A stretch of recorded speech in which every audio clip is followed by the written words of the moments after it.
Welcome to Take channel. In today's video, I'll show you how to check FPS on Roblox. Now it is very simple. For this, what you have to do is just go to search and open up your Roblox player, or just go to the browser and go to roblox.com.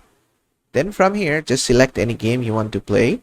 For example, let's say I want to play this one, so I'll just click on play.